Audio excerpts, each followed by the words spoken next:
আমাদের যে তথাকথিত শিল্পীরা এই যে চরকির মাধ্যমে এত টাকা পয়সা পাইলো, কার ছেলে দিল? আলী জাকেরের ছেলে। আলী জাকের কে? উনি একজন মুক্তিযোদ্ধা। কার সাথে সম্পৃক্ত ছিল? আসাদুজ্জামান নূর। কি করে সম্ভব চরকিকে টাকা দেওয়া? চরকি কাদের? প্রথম আলো। এত শিল্পী গোষ্ঠী কেন দাঁড়াইলো রাজপথে? টাকার বিনিময়ে।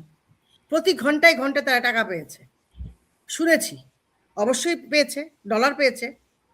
আর অনিমা রায় রবীন্দ্রসঙ্গীত গান করে, কি করে পায়? কি করে সে তার স্বামীরে পুরস্কার দেওয়ার জন্য মরে যাচ্ছিল, শেখ হাসিনার কাছ থেকে ন্যাশনাল অ্যাওয়ার্ড নিতে হবে, মরে যাচ্ছে। এখন সেও কি বলবে বাঁধনের মতো আমি শেখ হাসিনাকে ব্যবহার করেছিলাম আমার প্রয়োজনে? এটা কি ধরনের, এটা কোনো ভাষা? আমি আমার চেহারাকে আমি দেখাতে পারবো? এই যে মেয়েগুলা এই ধরনের কথা বলছে, তাদের সন্তানরা বড় হবে, একদিন ইউটিউব দেখবে, ইউটিউব দেখে বুঝবে যে আমার মা কত বড় চিটার ছিল। আমরা বলতে পারবো আমাদের বাবা মা কত সৎ ছিল, আমরা বলতে পারবো, ওরা তো জীবনও বলতে পারবে না। কারণ ওর মা কালকে এক কথা বলছে, আজকে এক কথা বলতেছে, পরশুদিন এক কথা বলতেছে, বা তার মা আর বাবা। এই যে শাহেদ শরীফ খান বললো যে বঙ্গবন্ধুর কথা বলতে হলে গলায় বাচ্চাদের জবাই দিয়ে আসতে হবে, এটা কি ধরনের ভাষা? এটা শিল্পীর কথা হইতে পারে? তার মানে কি জানো, আমাদের দেশের অধিকাংশ মানুষ সাম্প্রদায়িক, অধিকাংশ মানুষ সাম্প্রদায়িক। ওই যে বলে না, সুযোগের অভাবে আর সুযোগ পেয়ে আর সুযোগ না পেয়ে বলতেছে। তো এগুলো কিভাবে আমরা ঠিক করব? যে শুনতেছে একটু জয় বাংলা বলছে তাকে নিয়ে জেলে ভরে দিতেছে। সাদ্দামের আজকে বাচ্চাটা মারা গেছে, কত বড় নির্মম হলে সেটা সম্ভব? বাচ্চাটা চলে গেল জেলখানার গেটে, বউটাও গেল, তাকে দেখতে দিল 5 মিনিট।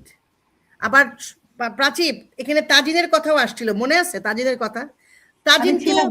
তাজিনের তো কোনো প্যারোল চায় নাই, তাজিনের মায়ের কিন্তু কোনো প্যারোল চায় নাই, কেউ চায় নাই।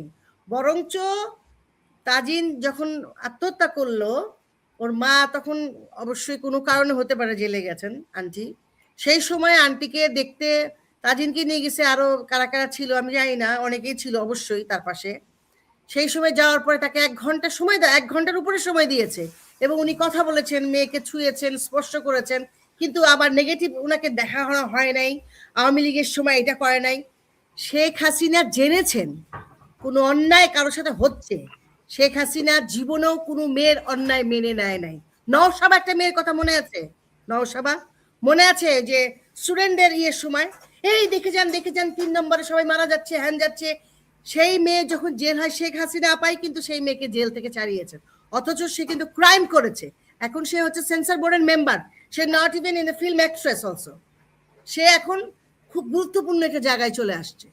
তো তাদেরকে বলো তারা কিভাবে এই জামাতটাকে তারা এখন গ্রহণ করছে, যেখানে মেয়েদের কোনো মেয়েরা পৃথিবীতে আসলে আমি জানি না আল্লাহ কেন মেয়েদেরকে পাঠাইছে পৃথিবীতে। এখন তো আমার মেয়েদেরকে আল্লাহর কাছে আমার ক্ষোভ, ঈশ্বরের কাছে আমার ক্ষোভ, আমাদের কেন পাঠাইছেন? আমাদের পেট থেকে জন্ম নেওয়া সন্তানরা আমাদেরকে অস্বীকার করতেছে, তাহলে বোঝো ওদের অবস্থাটা কি, বোঝো ওরা কারা, বুঝতে পারছো? এখন তো অবশ্য আমি চাই মডার্ন হোক, হলে তো ছেলেদের পেট থেকে হওয়ার সম্ভাবনা থাকলেও থাকতে পারে, আমি জানি না ভাই। টেস্ট টিউব করতে পারবে, কোনো বাপ মা লাগবে না আর কি। হ্যাঁ, তাও কিন্তু মেয়েদের স্পার্ম লাগবে ভাই। না, ওই এখন অনেকেই ওই প্রিজার্ভ করে রাখতে পারবে, সো সেটাও একটা ব্যাপার আছে আর কি। কি যে প্রিজার্ভ করবে, তো ছেলে খালি কি জানি বুঝি না এগুলো। যাই হোক, ওই আলোচনা আজকে না যাই। মুনমুন শারমিন শামস, ধরেন একটা সময় ছিল নীতির একটা জয় থাকতো, মানুষ সম্মানিত বোধ করতো নীতির কথা বলতে, তাই না? কোথা থেকে যেন একটা নয়েজ আসতেছে। ওকে, মানুষ একটা অন্যায় যে করে তার এক ধরনের লজ্জাবোধ থাকতো। এই যে অরুণা বিশ্বাস বললেন যে আমার ছেলে যদি কোনোদিনও এরকম অশ্লীল ভাষায় কোনো নারীকে, কেন কাউকে গালি দিত, আমি তো তাকে বলতাম আমি তোমার মা হওয়ার দরকার নাই, তাই না? কিন্তু এখনকার এই যেসব নারীদেরকে কথা বলছি আমরা, তারা তো তাদের সন্তানরা বলবে যে আমার মা কত স্মার্ট ছিল, আর অরুণা বিশ্বাসের সন্তান বলবে যে আমার মা কত গেও ছিল, কত আনস্মার্ট ছিল, কত বোকা ছিল। আপনার মনে হয় যে অবস্থাটা এরকমই দাঁড়াচ্ছে? মুনমুন শর্মা, না, আমি একটু একটা ছোট্ট প্রশ্ন তুলতে চাই এখানে, হয়তো জানি না প্রশ্নটা কেমন হবে। আপার কথা শুনছিলাম, অরুণা আপা, প্রাচী আপা। অরুণা আপা একটা কথা বলেন যে অধিকাংশ মানুষ সাম্প্রদায়িক, এবং আমি এই ব্যাপারে একমত। একটা বিশাল অংশ মানুষ সাম্প্রদায়িক চেতনা ধারণ করে, এবং আমার মনে আছে যে আমি আমি ব্যক্তিগতভাবে আমার কোরবানি ঈদের সময় অসুবিধা হয়, আমি ভেজিটেরিয়ান। সো আমার এই জায়গাগুলোতে আমি কুরবানি ঈদের সময় আমি চেষ্টা করি দেশের বাইরে চলে যেতে। তো এটা আমার ব্যক্তিগত জায়গা, আমি এখানে ধর্মের কোনো যার যার ব্যাপার। কিন্তু আমি দেখলাম যে দেশের বাইরে চলে গেলেও আমি এর থেকে মুক্তি পাচ্ছি না। কেন পাচ্ছি না? কারণ বড় বড় সেলিব্রিটি, আমাদের ক্রিকেটাররা, তারা একবার আমার মনে আছে মুশফিকুর রহিম একটা বড় জবাই করা রামদা হাতে তার রক্ত মাখা সেটা দিয়ে ছবি তুললেন, এবং আমাদের সেলিব্রিটিরা এইসব ছবি দিতে লাগলেন। এবং এই যে বুলিং এর কালচারটা, আমি যখন আমার মতটা প্রকাশ করছি, হ্যাঁ, তখন আমি মুসলিম, হিন্দু এসব কিন্তু ঊর্ধ্বে চলে গিয়ে আমাকে সবাই মিলে একেবারে শেষ। আমার খুব স্পষ্ট মনে আছে 2020 সালে একটা ছবি, এখন আমরা বুঝতে পারি, এখন 2 এ 2 এ 4 মিলাই, আমরা অঙ্কগুলো এখন খুব সহজ হয়ে গেছে। কিন্তু এই যে আপা বলেন আমরা তো বুঝতে পেরেছি, ওরা কেন বোঝেনি? আমরা যখন বুঝতে পেরেছি, তখন আমরা যখন প্রশ্নগুলো তুলেছি, তখন আমাদেরকে চুপ করিয়ে দেওয়া হয়েছে। কিভাবে? 2020 সালে ডেইলি স্টার একটা ছবি ফটো ফিচার করলো, সুলতান আপা তোমার মনে আছে নিশ্চয়ই, আপুদেরও মনে থাকবে। সেটা হচ্ছে একজন বোরখা পরা মা ক্রিকেট খেলছে, বাচ্চাকে ক্রিকেট খেলতে নিয়ে গিয়ে মা খেলছে। খুবই সিম্পল, মা বোরখা পরতেই পারেন, কিন্তু উনি ক্রিকেট খেলছেন, এটাকে ভীষণভাবে মানে গ্লোরিফাই করা হলো। কেন? উনি যেহেতু হিজাবি, উনি যেহেতু বোরখা পরেন, উনি ক্রিকেট খেলছেন, মানে বোরখা পরেও ক্রিকেট খেলা যায়। উনি কিন্তু একটা শখের খেলা খেলছেন, উনি কিন্তু কোনো ক্রিকেটার না। তো এত গ্লোরিফিকেশনের কারণ কি? তো এত বেশি হাইপ উঠলো, আমি তখন জাস্ট 2 লাইনের একটা পোস্ট লিখলাম যে আমার কাছে হিজাব পরে ক্রিকেট খেলাটাকে গ্লোরিফাই করার কিছু মনে হয় না। আমার কাছে মনে হয় যে সালমা জাহানারা যখন ক্রিকেট খেলে, ওটাকে আমার সবচেয়ে সুন্দর দৃশ্য মনে হয়। জাস্ট 2 বা 3 লাইনের একটা পোস্ট, আমাকে 7 দিনের জন্য অনলাইন থেকে চলে যেতে হয়েছে। 7 দিনের জন্য আমার মেয়েকে পর্যন্ত রেপ করা হবে এই কথা বলা হচ্ছে, আমাকে তো করা হবে। হ্যাঁ, কেন আমি এই কথা বললাম? আমি কিন্তু আমাদের বাংলাদেশের ক্রিকেটার মেয়েদের, তা এখন 2 এ 2 আমরা 4 মিলাচ্ছি। তা আমি আপার কথা ধরে আমার প্রশ্ন যেটা তুলতে চাই, এই যে এতগুলো মানুষ সাম্প্রদায়িক বা এতগুলো মানুষ এরকম মানসিকতার হলো, এই প্রসেসটা কি একবারে হলো? এই প্রসেসটা তো একটা দীর্ঘদিনের মধ্য দিয়ে হয়েছে। আওয়ামী লীগ সরকার 17 বছর ছিল, তার আগে বিএনপি ছিল, তার আগে এই যে একটা বিশাল আমাদের স্বাধীনতার পরে এই যে 52 বছর 53 বছরের এই যে যাত্রাটা, এই যাত্রাটায় তাহলে আমরা এত কোণঠাসা হয়ে গেলাম কেন?